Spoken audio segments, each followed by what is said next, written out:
Basically, what I'm flying right now is the Embraer 145 aircraft. It's Brazilian-made, 50-seater, and two-jet tail-mounted aircraft.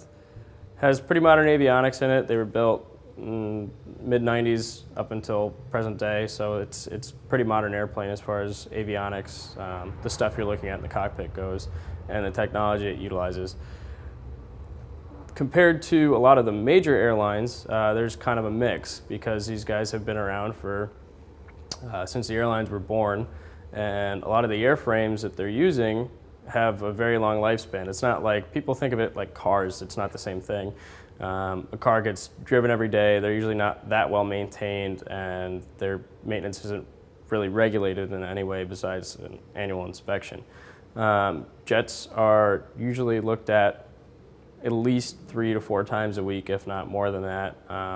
They're flown daily by people that are trained on watching and making sure nothing's wrong, and the standard is airplane has to be in perfect working order with pretty much nothing wrong with it to fly.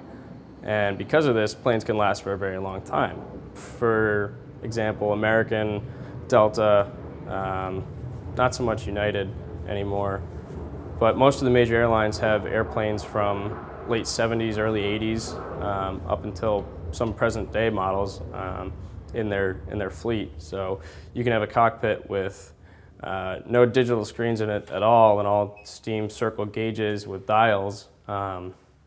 And you could have brand new airplanes with TV screens that you're looking at. So it's kind of a wide variety and a wide mix. And depending on the model, you have Airbus, you have Boeing, you have Embraer, you have Bombardier.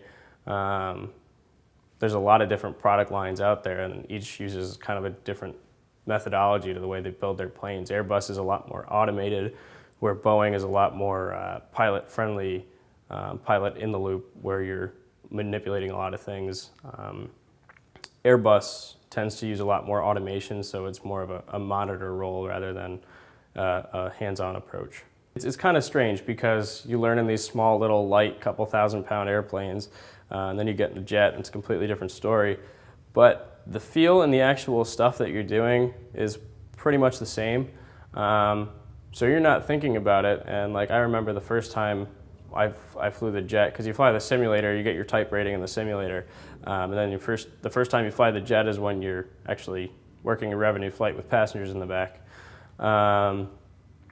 So you get in the cockpit, you walk down the jetway, and it's the first time you've really approached the actual airplane, so you're kind of like, huh, this is kind of neat. You go put your stuff in the cockpit, get yourself set up, and then you go do your walk around.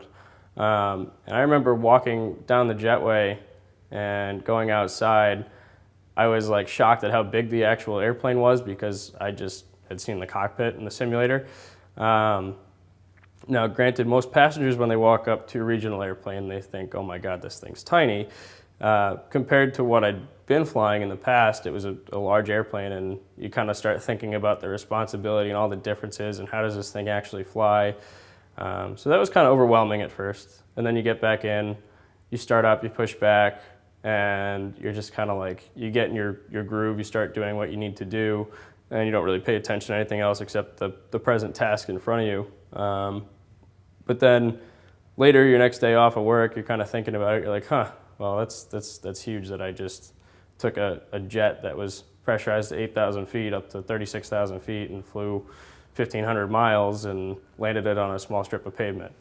So when you're actually doing it, it's not that big of a burden, but when you sit down and think about it afterwards, and this is my personal opinion, it's kind of shocking at times.